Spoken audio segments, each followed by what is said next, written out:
No one said life has a happy start. I wanted that for about 3 years. Scratched that all my life. And before I can finish my thought, I heard a voice calling my name saying, Nate! Nate, wake up! No sleeping in class! When I did wake up, I found myself in my English class.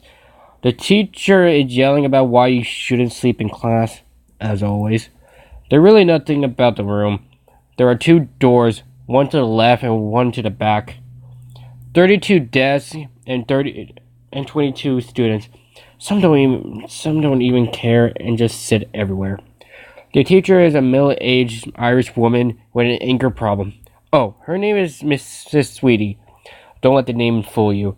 She'll yell a whole day off with her oil-looking face, clear green eyes, hair turning from orange to white, and the wrinkles on her forehead forming an image. When she starts yelling, we're all thinking the same exact thing. Shut up and teach the things. We don't care. As the bell rang for the end of the class, I heard some voices I despise. Hey, Oric, there's some oranges in the lunchroom. I wish they would go away. Almost forgot. My name is Nate Hall, but people call me Oric because I mispronounced orange and said Oric. I hated everyone. I slept late and slept asleep in class that day, so don't blame me. Anyway, I walked down to the lunchroom while a teacher told me to take my hood off. As soon as he is out of sight, I pull it back on. As soon as I got in the lunchroom, people started to throw oranges at me and telling me it's pronounced orange, not Oric. I just ignored them and sat at the table I normally sit and eat my lunch. It doesn't help that I sit all by myself, and when people do want to sit with me, it's to either make fun of me or try to get me to join their club. I ignored them too. After school is also not safe at all. You go on a bus, you get bullies. You walk home, you get run over. Or if your friends drive you, they'll leave you so that they won't get stuck in traffic. I found a faster and better route behind a track field, and only I knew about it.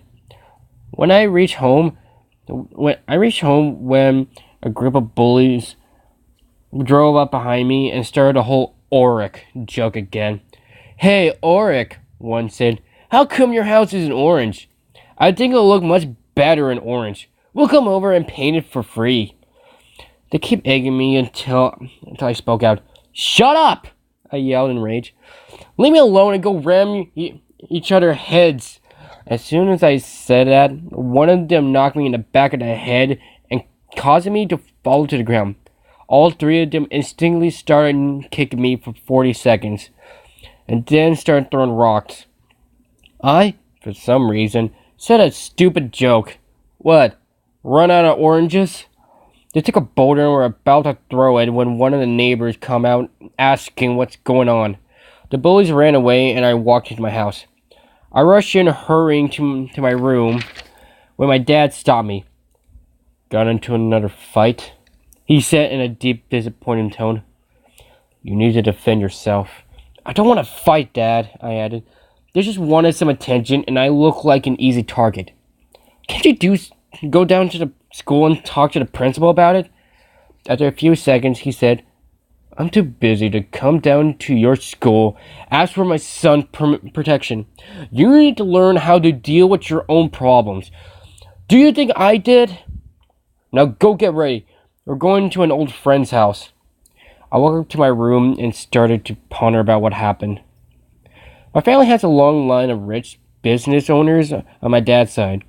He got the family business and wanted me to take over the family business. He is like most rich men, young, with a short, good-looking hair, brown eyes, dark brown eyes, and wears a $2,000 suit. My mother is a different story. She looks like a fashion model with a figure-8 body, light tan skin, long blonde hair, clear blue eyes, and like to go to beauty contests. Our home is a fancy house, but not much to talk about. It's what you expect from a rich family. I finished getting dressed when my dad told me it's time to go, and I went downstairs. Oh, honey, you look so handsome. I bet all the girls will go crazy, my mom said.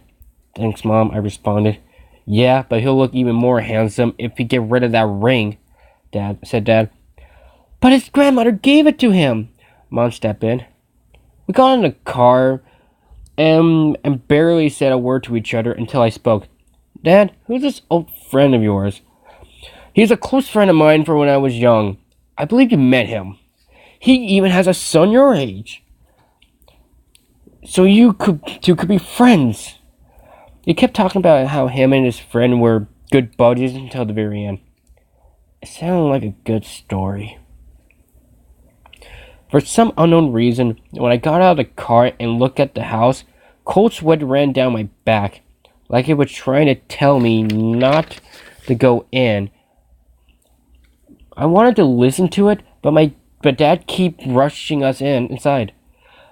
There were a lot of people I don't know or thought were dead. And then I saw Billy, one of the trio that bullies me. One of the people that are in a trio that bullies me, sitting in a corner talking to his friends. I guess I should avoid them.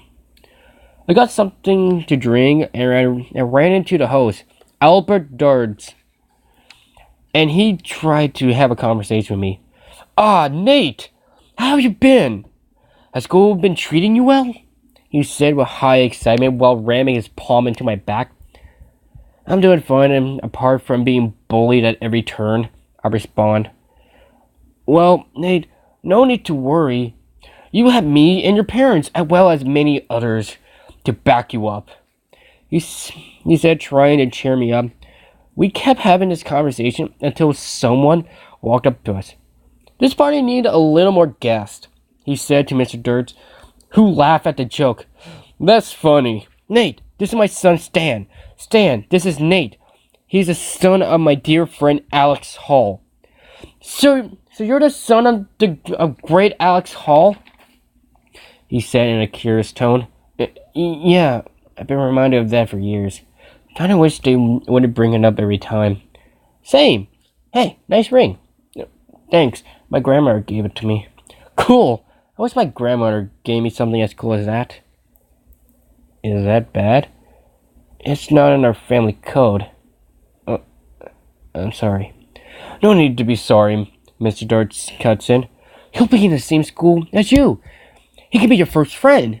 After a few seconds of silence, Stan grew a big smile and spouted, Who needs a friend?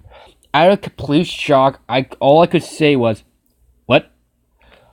Don't worry, I'll explain later, buddy, he stated. Hey everyone, thank you for listening to me read a story I started like a year ago and never finished. And I was gonna say this right at the back. I actually appreciate that you guys are willing to listen to this story, even though it might not really be that good, and I never finished it, so you don't know the ending. That's not the ending. There's supposed to be more, but I lost all motivation. But that's not really a big part of this part. I just want to say that I'm actually quite proud of myself for doing this video. Why? Because I'm kind of not really a big fan, or not really. I don't think that my writing can be good. Don't get me wrong. I've been writing for about 3 years, and each time I think I've been getting better, but I just don't know. I just get all nervous and paranoid, and that when I show my writing, that no one will like them, or they'll just say that I should quit. So that's why I was so hesitating to post or read my writing on here. So I'm hoping that I can get over that and share with you guys some things that I worked on over the 3 years that I've been writing. But don't get me wrong, this channel will not just gonna be me and my writing. it will be what I'm gonna be doing what I've been doing for a lot of time. Turn on a camera and just talk or do something, and I'll see and see how it works. And so yeah, it's something I'm going to be working on, and hopefully you guys will appreciate and support me on it. It's going to be tough, but I want to try. I want to see if my writing is actually good, and if I should keep going. So let's look forward to see if I actually should continue writing, or pack it all up, or just don't share ever again. Well, thank you all. Thank you guys for staying this far into this video. And with that, I'm Chrono Yagami telling you, if you have a talent or something that you're really good at, don't be afraid to share it. You'll never know. It might turn into something that everyone really wants from you, and it'll just bring you the biggest joy and accomplishment that you ever have. See you all next time.